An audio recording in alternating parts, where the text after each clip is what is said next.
You're listening to the Uplevel Your Online Business Show, where wealth is empowering, purpose is crucial, and high vibes are non-negotiable.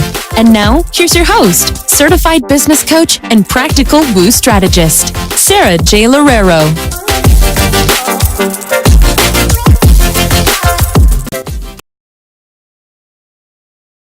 Hey beauty, did you know that I just opened up some spots to work with me one-on-one?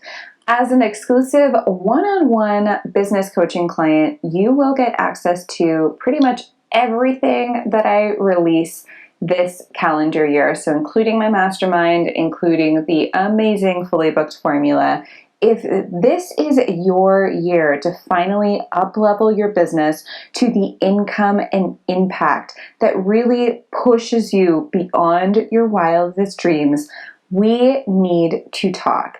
You can book a free call with me to see if you're a good fit from the link bit.ly//let's talk success. That's uppercase L, uppercase T, uppercase S.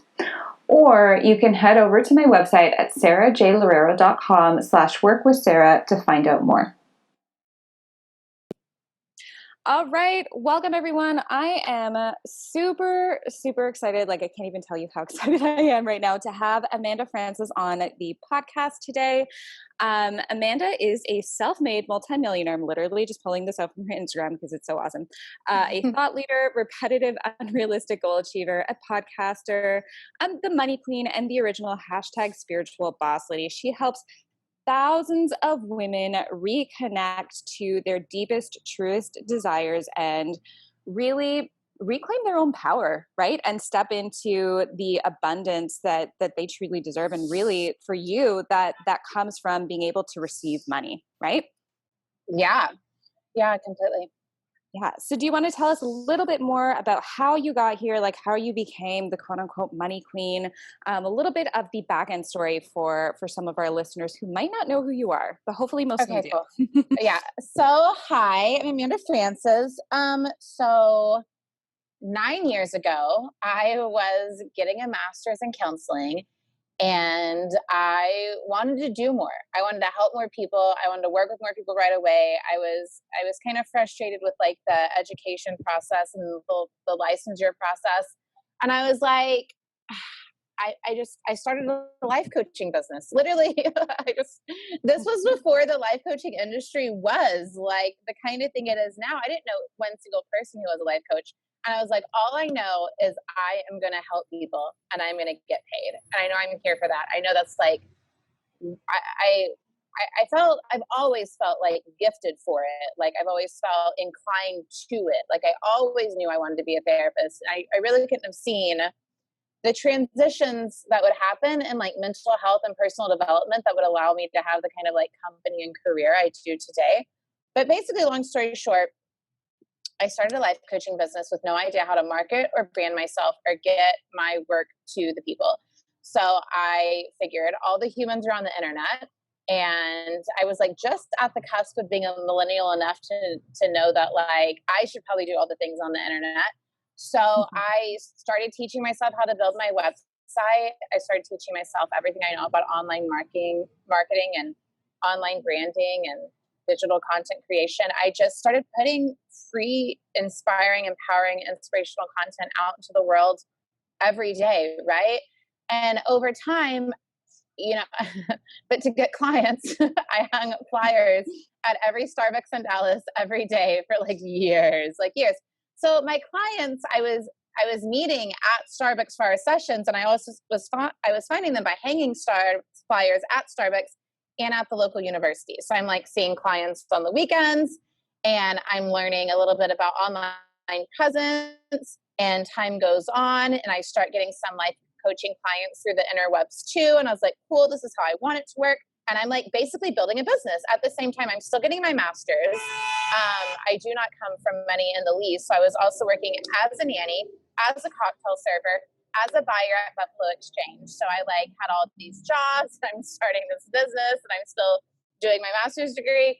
And I guess to wrap it up, I finished that master's degree. I started a PhD program. I'm running my life coaching business on the side.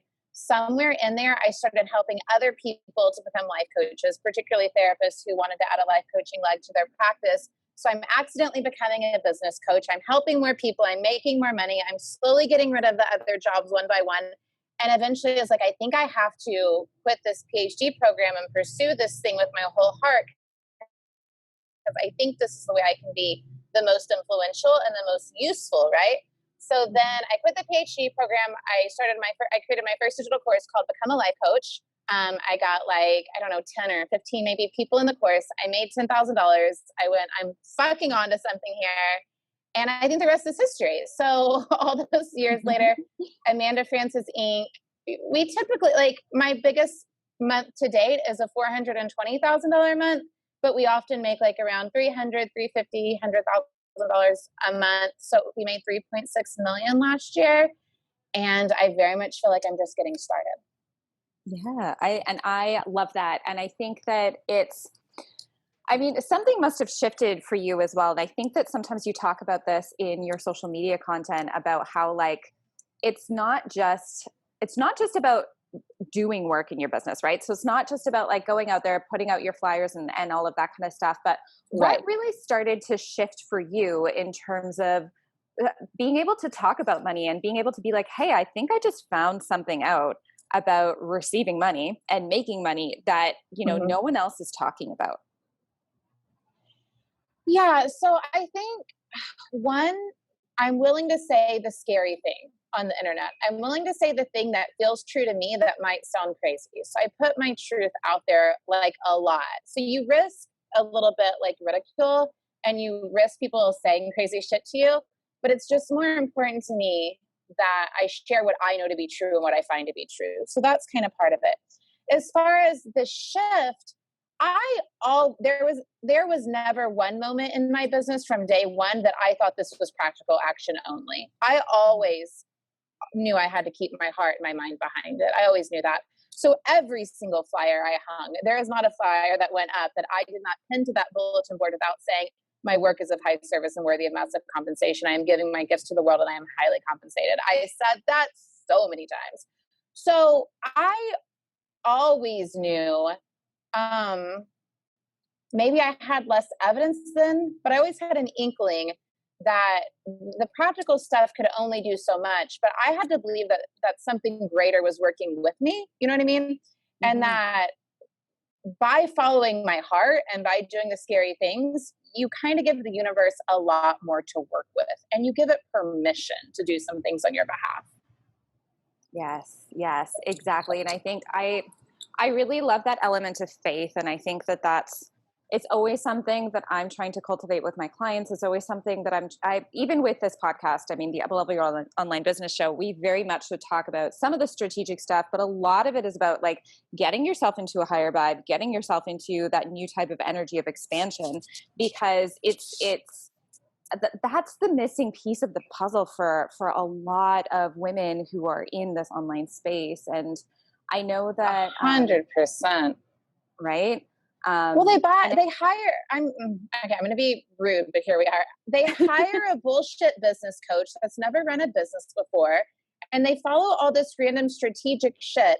And then they wonder why it's not working when it's never what they wanted to do in the first place. Did the Facebook ad feel good to you? Did writing the email feel fun to you? Did you put your heart, your energy, your power, that co-creative magic?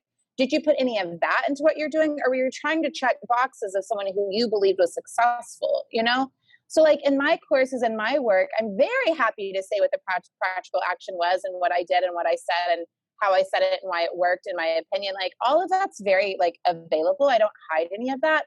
But that's not the magic piece, that's not the thing that makes it all click into place and work out like you are. You know what I mean? Exactly. Your heart is, your passion is, your intention is, your decision is. This is being an entrepreneur and making money and changing the world. It's not a check the box kind of thing. You know what I mean? Gandhi wasn't what boxes do I need to check here? You know what I mean? Yeah. And if I had $1 for every time every person is just well, how do I do this, Sarah? And I'm just but you have there's 10 different ways of doing it. 5 million. right? million. Yeah. 5 million. At least 10, but probably 5 million. Yeah. So you need to find the way that feels the most aligned to you, which I absolutely love that. And I know that even for me, when I started following you, and it's kind of funny because I feel like I started following you from the interweb somewhere along the way. I think it was from your friend Lena. Because your friend Lena is friends with one of my friends. And so I was like, oh, this chick who's on the internet talking about money. Oh my goodness. Like she lives a really nice life. And immediately I was triggered and I was like, no, people can't live that way. Right. And I think this is coming from a lot of our subconscious beliefs. And I think that you do such a great job in the whole, like, knowing that you're triggering people, but knowing that it's for a reason, right? Because I think at the end of the day, what you really trigger a lot of us with is the whole idea that it's okay to love yourself that much. It's okay for you to actually feel like you're worthy enough of doing that, right? Of like buying the things that you want to buy, of owning the business that you want to own, of making the money that you want to make. And that's the inspiring part, right? Even if it's triggering, it's triggering you for a reason.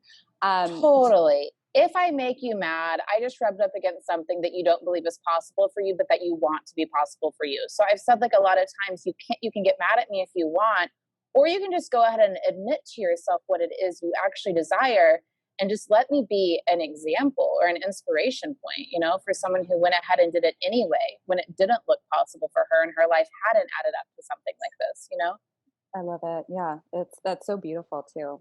And so what would you say to a woman who's just like feeling like she's unworthy, who's feeling like, I really want to get to that level. I really want to create the massive change, the massive impact. And I want to be able to fully step into the life that I really want to live. But somewhere deep inside of me is telling me, like, I can't do it because I'm not worthy, because I don't come from the right family, like all of that type of garbage. Where do you feel like they can begin? Well, welcome to the club.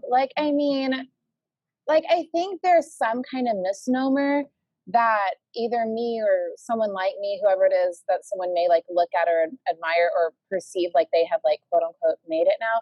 There's kind of some kind of thing that at some point we stop being afraid and we stop having doubt, and now we're confident all the time. And now we just are like high vibe, floating on a cloud with a great mindset. And it's just couldn't really be further from the truth. Like, I doubt myself all the time with like business decisions I'm about to make or ways I'm feeling guided or directed. Like I doubt it. But the doubt doesn't mean as much anymore. Now I just understand ignoring doubt is part of how I live life, right? Like, not like recognizing the doubt, but not letting it take hold of me is just part of the game, And like feeling fear and doing it anyway, or feeling fear and disproving the fear as the ultimate truth for me, that is just part of my daily experience, And like, I don't feel high vibe all the time. I just understand that I'm in control. I'm in charge. I'm in charge of my experience. I'm in charge of the life I create and the world I can create. And anything I do and don't have, I can't blame on anyone. And it's like a hard truth, but it is like the ultimate truth. We all have different backgrounds and privileges and circumstances, but there are people from every unfortunate, not set up in your favor situation who chose something, did something, decided something, and overcame a whole hell of a lot of things. You know what I mean? I could still be in Sand Springs, Oklahoma. You know what I mean? Like, I do not come from money at all. I could have not made the millions choices I made to create this, but I just did it anyway. So like, if there's no one to blame but me, and it's all up to me, then at some point you just got to get over where you come from and what your family thinks and what so-and-so thinks. And if your ex thinks you're crazy, and what your pastor and your teacher and your prophet and your whoever said, and you just got to do it. Like, just do what you want, because only you can do it for you. I love that. And people will think you're crazy. They will think you're crazy, and you will feel crazy, and you're going to have to do it anyway. I love that. I love that. And one thing that one thing that I love saying as well is the whole, like, you're allowed to have thoughts, right? Like, we all have these thoughts. It's whether or not you take action on them. Right. Mm-hmm. You can have a bad thought day. You can have a bad thought hour. But it's all about how you react to it. Totally. And do you like let it take hold? Is a thought just a passing moment? Like how sometimes in meditations or in yoga practices, they say like your thoughts are clouds and you're just watching them float by. like your scary, negative, doubtful thought doesn't have to mean anything about you or your life or your future. You're totally right. It can just be a thought. Yeah. Yeah. And so what are some of the things that you were raised to believe about money? And how did you kind of just get over those? Or like, what was the process of just becoming someone who's you've really worked a lot on your money beliefs as well, right? Because how would you have gotten to where you've been, right? It's been a very, very dedicated daily practice for a really long time. My favorite question to ask myself about beliefs, especially around money, but all beliefs is this ultimately true? Is this ultimately true? Is it ultimately true that like debt is bad and like you're going to ruin your financial life by like having some amount of like debt, credit card or student loan or whatever? Like, no, that's not ultimately true. Like, so the first question I let them ask myself is this ultimately true? And then I ask myself, what would be more true? And in that there might be like a little prayer moment of I'm willing to see this differently. What would be more true for me? And like with debt, for example, when I had like $200,000 in student loans and my business was brand new, my more positive, more high vibe, I don't know if I would have called it that, like my like higher level thought was debt is just a choice to pay something off over time. And I'm happy with the education I chose and I'm worthy of everything I put on that credit card, whatever. Like if it's not good or bad and it's just a choice, we don't have to beat ourselves up over it. Right. And I was definitely from a family where like a middle class vibe or like lower middle class vibe where like, there's not really talk about like earning more or expanding wealth or investing or anything like that. It's just like, make money, like have your little job and make your money and like save as much as you can and spend as little as possible and definitely don't ever have debt. But like, there are just so many more expansive approaches for how we work with and handle and deal with and receive money, So other than like, I think my tips would be asking, is this ultimately true? And being willing to see things differently and allowing a new thought in would be one. But then the other thing is one of my kind of core foundational guiding principles is if it doesn't feel good, it's not the ultimate truth. Because there are a million, billion different possible realities for how life can work for you. And they're all available. There are, for every different person in the world, they'll tell you a different thing about how money seems to work for them. Of course, there'll be common themes and whatever. But like, I have created how money works for me and how I interact with money and how I perceive money and how I use money and all of it. And so if I'm living in a different reality around money, and that's based on choices I continue to make and the thoughts I held and the emotions I felt and ultimately the vibration I created, which turns into how you be, and how you be turns into how the world and money and everything interact with you. Does that make sense? Yeah, absolutely. Absolutely. And I think what you said in terms of, if it doesn't feel good, that's probably a sign. What would you say? That's a fucking lie. It's a lie. Don't believe it. Find a new belief. Yeah. I love that. But here's the thing too, then we get into this excuse of like, okay, well, does it not feel good because I'm afraid? Or does it not feel good? Like, does it not feel good because I don't want to get out of my comfort zone? Or does it not feel good because it's unaligned? Have you ever gotten into that? Yeah. Can you think of an example and then we can like play with it? Ooh, sure. Okay, so let's say, for example, a client or like someone who really wants to promote their coaching services. They want to get into like a new area. They want to get more known, right? They want to get more visible. So they need to try like a new strategy or something like that, or they need to like invest in a new program, whatever, maybe one of those two. You can choose which one. So they want the desired outcome. Okay. So for the first thing I'll say is I believe our desires are guiding us, right? So your desires are your ultimate guidance. Mm-hmm. So I don't do things I don't want to do. And that doesn't mean, this is confusing for people, I think, when they're first tapping into it sometimes. So there's like heartfelt desires. There's like the desires of coming from my soul. And there's like flippant random desires. Like a random desire might be like, I really want Cheetos right now. But like Okay. a heartfelt desire is like, I am meant to expand on the internet. Does that make sense? Yeah. So I'm always being guided by my desires. Okay. So your example is they feel guided to enroll in a program or implement a strategy, correct? Yes, exactly. But it feels scary. Okay. Yes. So in that moment for me, like I enroll in programs, I take things, whatever, like not all the time, but definitely when I feel like it's the right thing for me. So if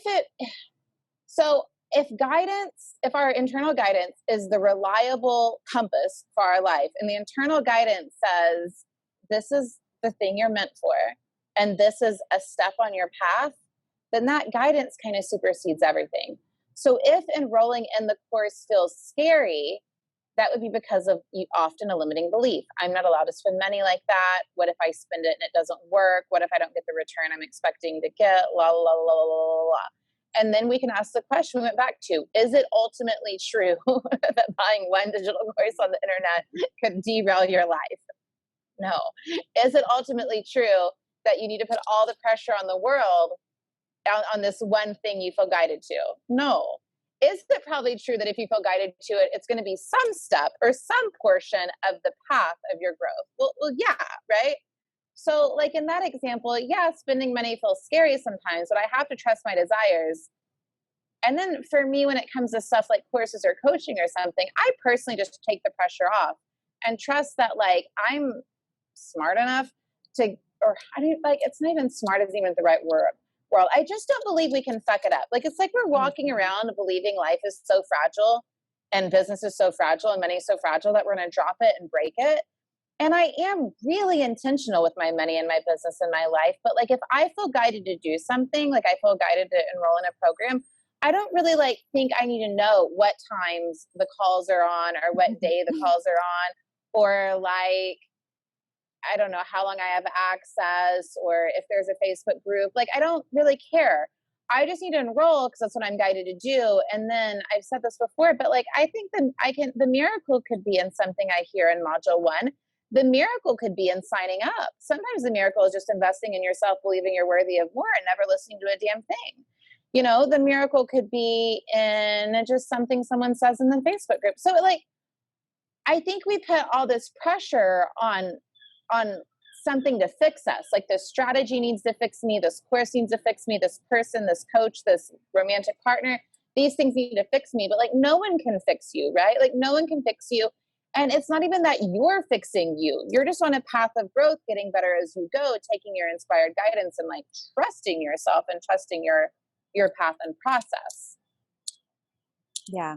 Yeah. That's so beautiful. That's so beautiful. And I think that comes back to what I was saying, that the way I'm so inspired by you too, is that whole, like, it's really is self-love at the end of the day. It is really just respecting yourself, respecting your desires, and living from that space, and just not doubting yourself, and being able to fully own up to what you want.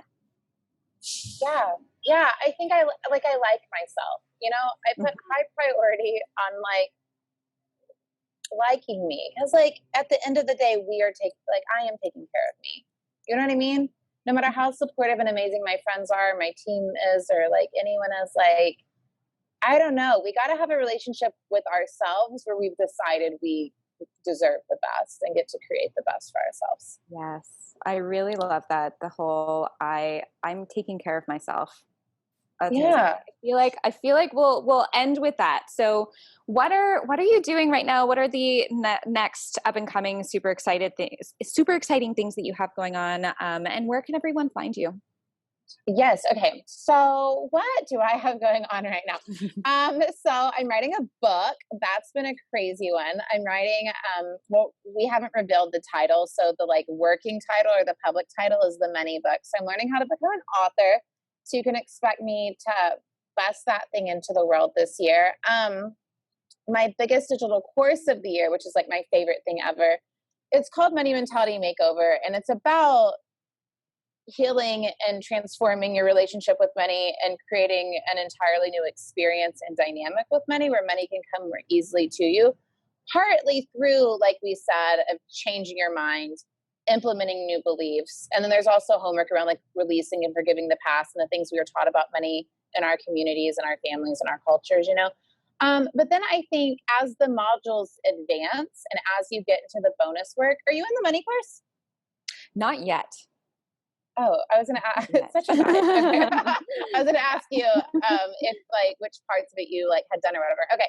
So, but as you advance, so it was created in this kind of way where like, I go from like the first 3 modules are like kind of like the foundation, and each year I added a module so we get more advanced in the content. So like the first modules are when I'm working on like my first 5-figure month. But then like the last module, I'm making like $250,000 a month. So like you see it's the same beliefs the whole way through the program, but you see the beliefs expand. You see me develop and mature inside of these same belief systems, which is really cool. And then I add like 5 hours of bonus content, like, I don't know, every year or like often. So there's like 22 hours of bonuses. And as you go through the bonuses, we just cover like everything from like debt to spending to saving to earning to investments to all of it. And like the expansion available in those areas as we begin to perceive ourselves as wealthy women and as we create and allow in and feel worthy of and confident we know what to do with more and more money. So anyway, this is the enrollment opens every February. So we're coming up on that right now. Wait, when will these people get this podcast? So actually, we're going to be airing it. I think it's on Monday. So in like 4 days. So yeah, they'll totally get. So great. I can give them the free money making resources. Okay.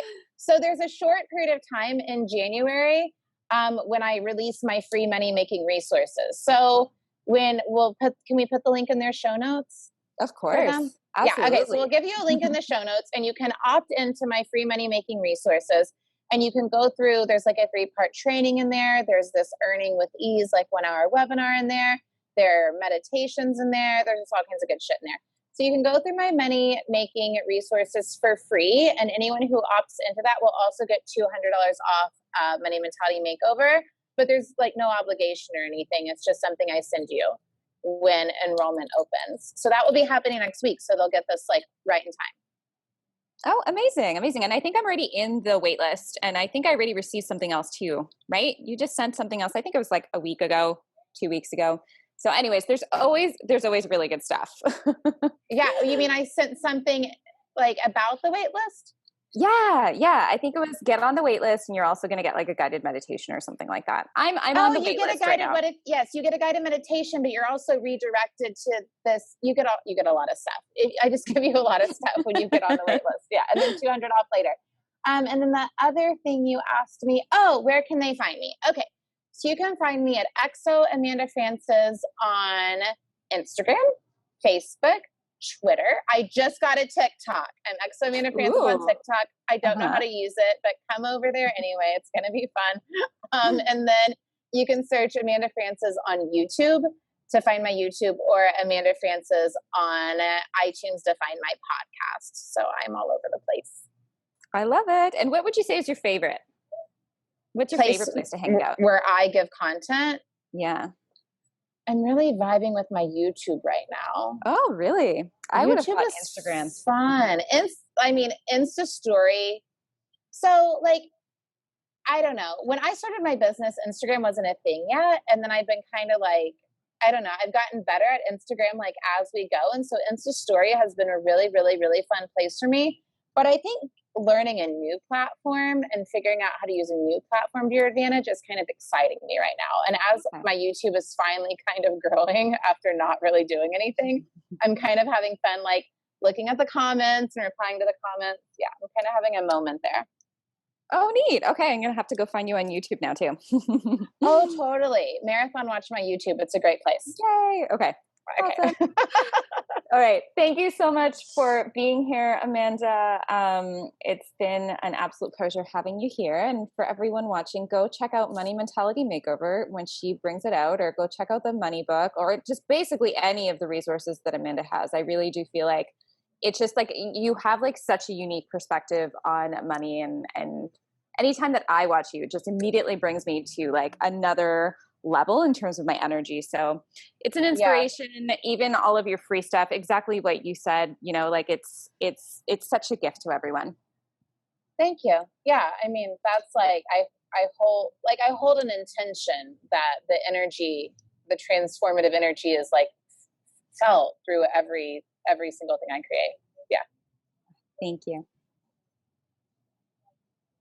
Hey, did you like or love this episode?